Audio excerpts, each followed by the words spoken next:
welcome back to Street Beat. I'm your host, Amir Jacobson. Our final guest today is Lynne Golodner. She's the CEO, board president of One Earth Writing. It's a nonprofit public charity that brings teens of all races, religions, and socioeconomic origins together through writing.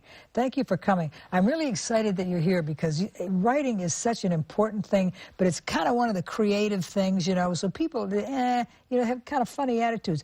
Sure. Why is that? Well, I don't know why people might have funny attitudes about it, but I find that it's a wonderful conduit for conversation. And so we use writing as the path to bring kids together. So they come in from different races, religions, socioeconomic communities, and through writing workshops about food, sports, emotions, things that all teens share in common, they really learn to connect. And so the writing is the conversation that starts opening up the teens to one another and breaking down barriers. So that's your focus? Yes. To have them writing about themselves, get to know each other better, or form different relationships? Well, teenagers are at that crucial identity formation stage where they're trying to figure out who they are.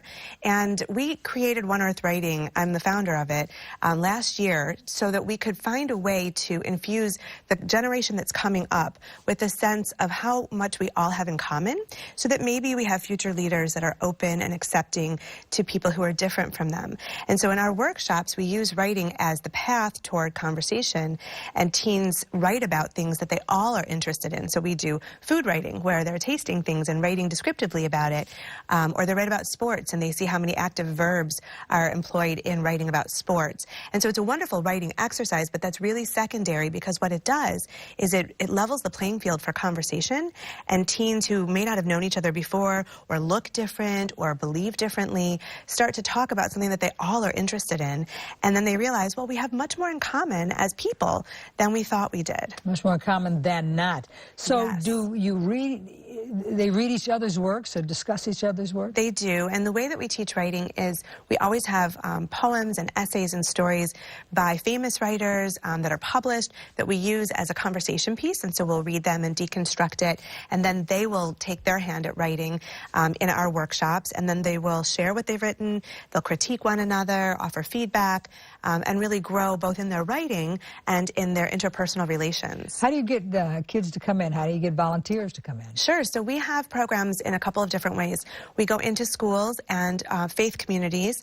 We also bring schools together. So we recently had a program involving 8th graders from a Muslim school and 8th graders from a Southwest Detroit school, and they came together for a day. And when they first came in, they were very hesitant. When they left, they were hugging and exchanging Snapchats. That's the value. That's exactly. The value of it right exactly. there. We also have a program for teens that love to write called the Ambassadors, and we're actually accepting applications right now for our summer program for ambassadors.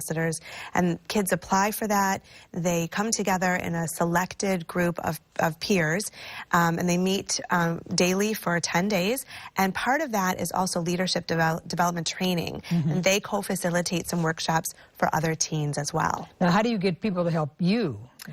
Well, we have fundraisers, and we have one coming up actually May 10th, which is a low-cost fundraiser at the Maple Theater to help people come in and learn about One Earth Writing and find opportunities to get involved. So we are gathering a class of instructors right now to help teach some of our programs. We're training them. Some are paid, some are volunteer, and we also have, we actually have a lot of volunteers. We're just trying to find places to plug them in because there's so much interest. That's good to have an issue on the other side. It's a great problem. It's just, writing is so wonderful. It can lead to so many different things. All of the things that you can do with television programs. Sure. You know, I think a lot of times people don't realize how important, how creative, how open a field like this is. How did you decide to even do this? Well, I've been a writer myself all my life, and I have an MFA in writing from my 20s, many years ago, that enables me to teach. So I've been teaching writing and writing for magazines and newspapers for my whole adult life, and I just love it. It really feels like home to me, and so I believe in the power of teaching kids that their voice matters, that there are outlets for them to use their voice to advocate for change, to inspire and educate others. I mean, we all know what a good book is like. It's like you're on vacation. Oh, yeah, so really, but a lot of people don't know that, though. Sure. You know? Yeah. Yeah. It's just, I think it's just wonderful. They conflict resolution. Writing is really important in conflict resolution. I don't think a lot of people know that either. It's true, and that is something that we're working on, and our programs do limit bullying in schools. They really give kids the words to use to communicate with one another, and also break down any myths or misinformation that might have been circulating, because once you sit across the table from someone and you really look them in the eye, you can't hate them. No. And so we really start to put those words on paper and then in their mouths, and so they learn, wow, I can have respect for this person because they're like me. And so that's crucial, is just showing the similarities. And as you said before, sometimes we are so more alike than we are different, but maybe don't even have the opportunity to know that, and this would give them that Absolutely. That's the goal. We really want to bring teens together and open their eyes so that they grow up into adults who are accepting and welcoming, and when they become our future leaders, they look around the communities and they see that all humans are the same. We all have the same beating heart. It's a wonderful idea. Wonderful idea. Thank you. If you'd like more information, all you have to do is go to oneearthwriting.org. Thank you for joining us today. We hope to see you again next week for another edition of Street Beat. Until then, enjoy the weekend. I'm Amir Jacobson.